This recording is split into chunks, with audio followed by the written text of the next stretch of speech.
Hey everybody, it's Aaron from GoGrava.com. We are at the unPAved event in Lewisburg, Pennsylvania. It's a bit of a rainy day today, but Grava set up our tent here at the Lewisburg City Center where they're having a fair today from 10 to 5 p.m. We have a bunch of different vendors in the area and it's really exciting. So stay tuned, watch more. I'm gonna highlight all the events for unPAved this weekend so you can see for yourself why this is a fantastic ride. All right, let's go.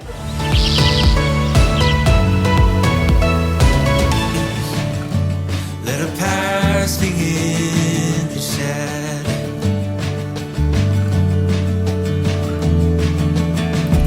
Days like these, we can see the way to live out a new chapter.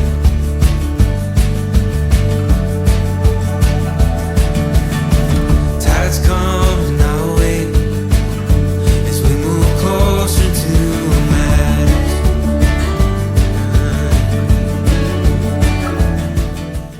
So one of the great tests we have today at the unPAved exhibition in Lewisburg is it's raining all morning, all day. It's just completely drenched, raining, but the Grava bags are displayed outside in the rain to show how water resistant, waterproof they are with this PVC material. So it's fantastic.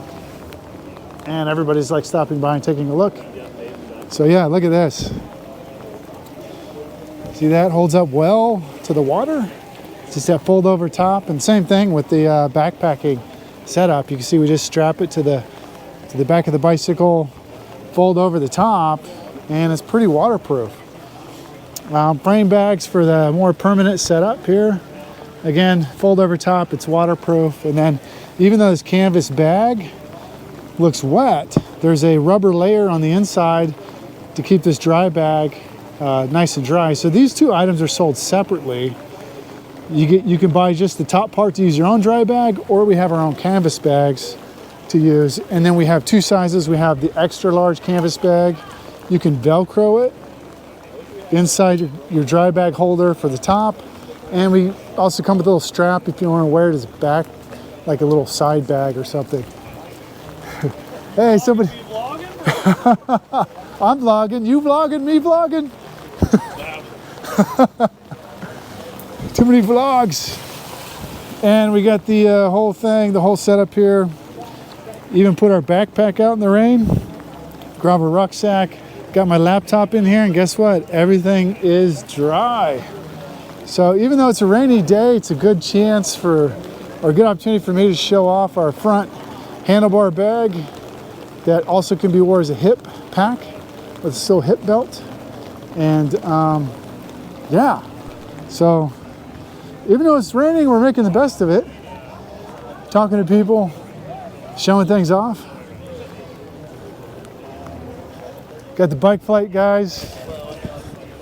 Yes, bike flight guys. Philly Bike Expo. So Grava's gonna be at the Philly Bike Expo with some bikes from South America in March. Stan's No Tubes here. Use their product all the time. All right. Times like these, they come and go, so let this feeling grow.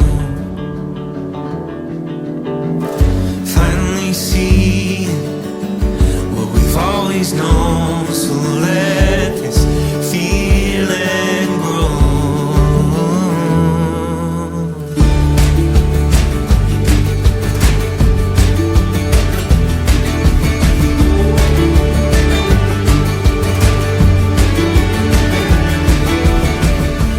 We're on. Hi, world. Live. I'll cut it all Hi, off. Mom. Hey, everybody. I'm at unPAved here in Pennsylvania, and I'm talking to Dave Pryor. Yeah. Hi. Yeah. Hi. At the Go Grava channel. So, one of our experiences here we're doing at Go Grava is trying to understand what's behind these races and who are the people behind races and doing these events that we all love doing and we need to do. Great. So one of the things that I always found interesting, Dave, is you've been very active in the community. Mm-hmm. You've done a lot of different races, and I've even attended some of them. Right. And they've been fantastic. So tell us, like, how long has unPAved been around, and what is unPAved about? So unPAved, this is the 6th year of unPAved, but also there's about 3 years of planning before it started. In 2013, it was Dirty Cans at the time, Rebecca's Private Idaho. And while I've been doing what we didn't know was gravel, but we were riding road bikes where we shouldn't sort of rides, then got onto this. I'm like, whoa, this gravel scene is pretty great. Riding around all day, exploring new places. This is pretty awesome. And I was telling the story to Mike Kuhn, who is Transylvania Mountain Bike Epic, a bunch of Iron Cross, other bunch of events, event promoter professionally. I was like, how do we do one of these in Pennsylvania? And he said, I know exactly where we do one of these in Pennsylvania. He's a Bucknell University graduate, which is the town of Lewisburg, which we're in right now. And he used to ride these dirt roads at the time, now gravel roads, all the time as part of his training. And he knew some of the townspeople, he knew the tourism board, he knew that there was a rail trail that had just been built from the town of Lewisburg out through the farmland to the forest, basically the foot of the forest hills, so you can have this quiet road that's not busy with road traffic. Yeah. All these kind of pieces of the puzzle started to come together, and that was the 3-year plan, is getting to know people, getting to know the community, working with the Susquehanna River Valley Visitors Bureau Tourism, because they wanted an event like this happening in this region. And so, we took 3 years, and plus we wanted to do one that was big from the get-go. This is interesting. So you did come in kind of in the beginning of this, because I feel like these sort of events, these gravel events, have only started within, let's say, the last 8 years, and they were kind of really small or unknown at the time, right? And kind of sort of in the Midwest as gravel events, Yeah. at least about a good 15 or so years. I'd say in the East Coast, we've been doing a lot of, in the spring we call them like classics rides. So like we were emulating that's Paris-Roubaix true. or Tour Right, of Flanders, right. and we'd ride road bikes, and then we'd find a dirt road sector, and we think we were like riding cobbles, except we had gravel and dirt. Yes. And in the West, they were doing similar sort of things. But it did really, as gravel as a term, grew out of the Midwest, because their events were huge. They were Right. hundreds of miles long. And we're like, that's new and different. We wouldn't dream of that. And then we started doing them, like, well, this is pretty awesome. It is very doable to be out there in the middle of nowhere for hours on end. So, because this is starting to hit mainstream media. Recently, I just saw a New York Times article talking about gravel may be the new thing in cycling. I don't know if you've seen it. Oh, but yeah. Yeah, right. You saw it, Yep. right? And it is the second fastest growing segment of cycling after e-bikes. And I think I know why that is personally, but why do you think that is? First of all, for the community. Gravel has a community feel. There's something about bringing the speed down a notch, where you get to spend more time with each other. You're out there in the middle of nowhere at times. It's also quiet roads, typically. Less car traffic, which is always an issue for road cycling. Typically, navigation devices don't put car traffic on gravel roads. They tend to avoid them, so then there's less of that. And as far as events go, it, for whatever reason, has the best post-event scene. People stick around afterwards. They don't hop right in their cars and leave. They tend to have a beer, tend to sit around, grab some food with each other. And an event like this, I mean, people came in on Thursday night, and the event's on Sunday. Yes. Yeah. Which is amazing. Which is fantastic. Because it turns into this whole really experience. Yes. And that's kind of what I'm seeing with gravel. It's turning into an experience that's more than maybe we've had in the past with road racing, where it's kind of too serious. This is more about community, building relationships, and just kind of strengthening bonds. Absolutely, and I think it also brings in a great diverse group of people in, because gravel is accessible. You know, if you do that sort of in the middle of nowhere things on a mountain bike, if something breaks, you're in the middle of nowhere and you're pushing your bike through the woods. There's less likely to break and crash on a gravel bike, on a gravel event. So you get more range of people, and then you're getting to meet different types of people at these events too. Yes, more accessible too, I'd say too, right? Yeah, absolutely. Very accessible. So now, unPAved is now partnering with, is it Unbound? Not Unbound. Is it an independent thing? We are an independent thing. So so we have a lot of unPAved- friends in the industry, and it's another thing with the gravel is we all get along and share notes with each other. Okay. Especially during the COVID era, so many events had to be canceled. But since unPAved was in October, we got to figure out ways we could put on events. So we were one of the first larger ones to actually happen in 2000. Yeah, a good friend of mine, 2020. Neil Henderson, actually came out last year. Yeah, Neil's come out many years. Yeah, Neil loves it. Well, Neil's originally from Pennsylvania himself. No wonder he's so cool. He's a Penn that State. explains why he's such a great guy. Yeah.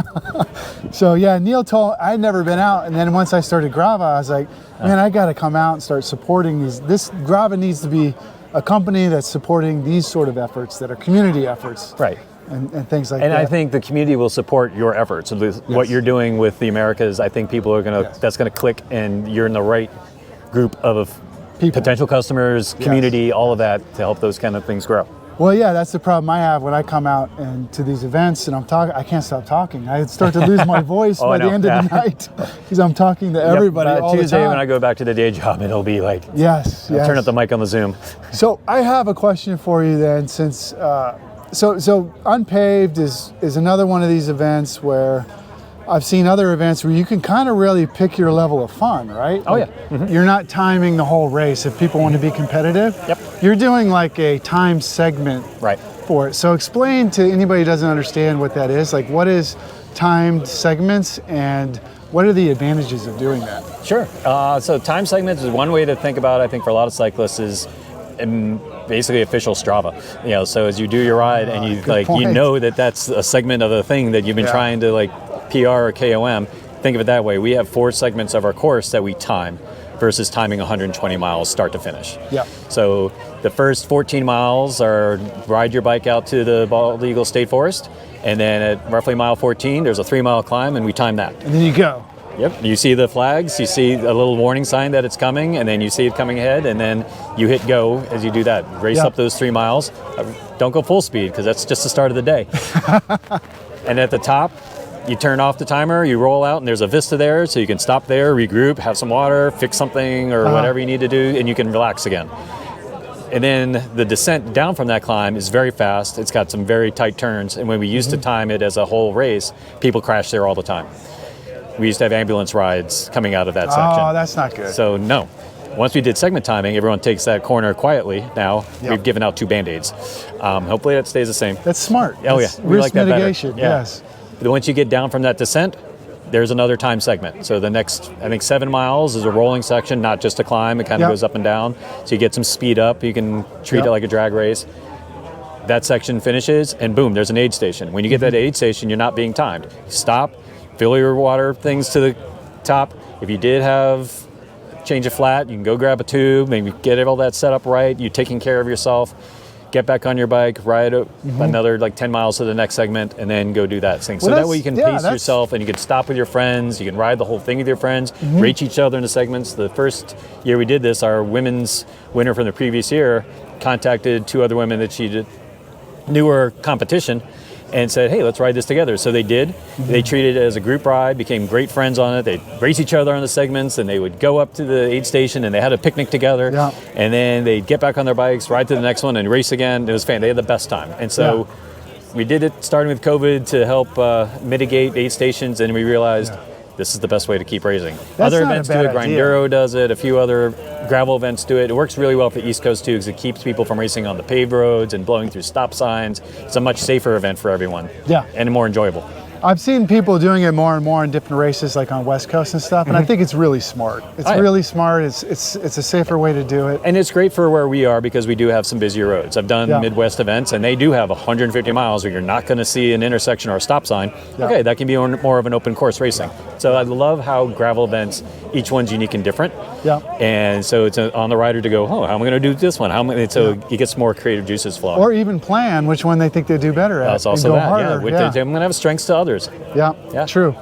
Well, thanks, Dave. I really enjoy coming out here and being allowed to show off Grava as a new company. We are so glad you're doing this. We're glad to help spread the word. And I'm actually excited because I'm volunteering tomorrow. So I'm going to be at a couple job. Yeah, so I have a couple places where I'm going to try to help the riders, but I appreciate you taking your time to Thanks, Aaron. explain Thanks what for you're unPAved doing. is. And, thanks for doing so much in orange, so I'll look good. We do. Grava is starting in orange. It's one of my favorite colors. It's the best. You can find the Texas orange hoodie with the matching fall orange hat too. It goes really good. The orange and blue is very Florida Gators. That works for me. Yes, and that works too. All right. Well, and Bucknell is orange and blue. So see, it all comes together. So I'll see you out in the course. Absolutely. Thank you very much. Thanks, everyone. Bye. Bye. Come to life like a river keeps on winding.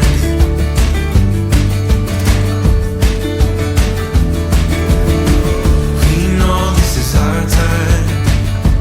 Keep the memories that we're finding.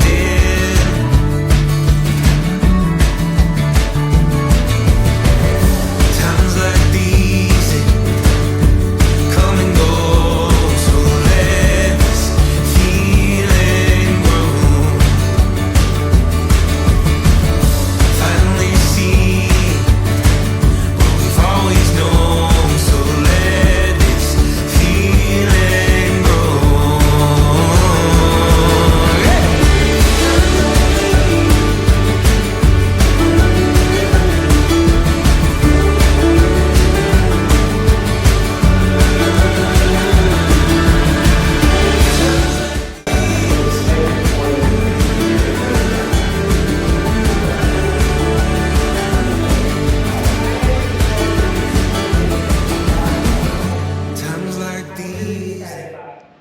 All right, so I'm using my GoPro light. It's quite bright. Wow, it's amazingly bright. Day one of unPAved, really fun.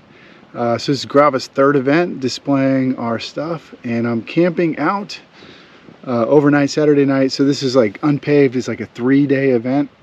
So you can show up Friday and they have activities you can do and on the bike with SRAM. And then Saturday is the display and the actual registration. And then you can camp overnight or you can get a hotel. I think the camping stuff, they call it slumber party. So one of the nights you can do a slumber party with all the riders, which sounds really fun. And then the race, I think the long race, the people have already started, the 120 miler, finishing tomorrow around 2 p.m. And then they have different distances, but Grava's going to be out there supporting because, you know, we like cycling and this is kind of our primary product line. And it's also really good to support people who are doing things for cycling and getting people outside. I mean, that's the main thing, right? Like, we want to get people outside, so you got to be out there supporting people who are helping people get outside, which is what Grava is about. So I'm going to go to bed. It's not too late. It's 9 p.m. Get up in the morning, and then I am volunteering my time on Sunday to just really help out wherever they need help, making flapjacks or cooking breakfast or, you know, being at the aid stations, helping the riders and do whatever we can do. And then I'm home Sunday night. So see you in the morning.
We're at the unPAved after party. This is on Sunday.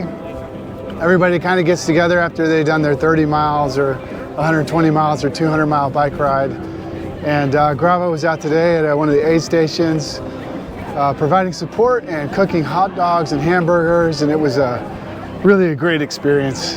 And we're out there sponsoring some of the, you know, we have some prizes to help sponsor the race and provided our own time. And this is how you have to do it. You know, if you're starting a company, you need to be out there with the community that you're supporting and you're making products for. So always super important to understand. You just don't start a website and then everybody's going to buy your stuff. No, you need to be part of that community, which I have my entire life. So it's really a privilege to be doing this.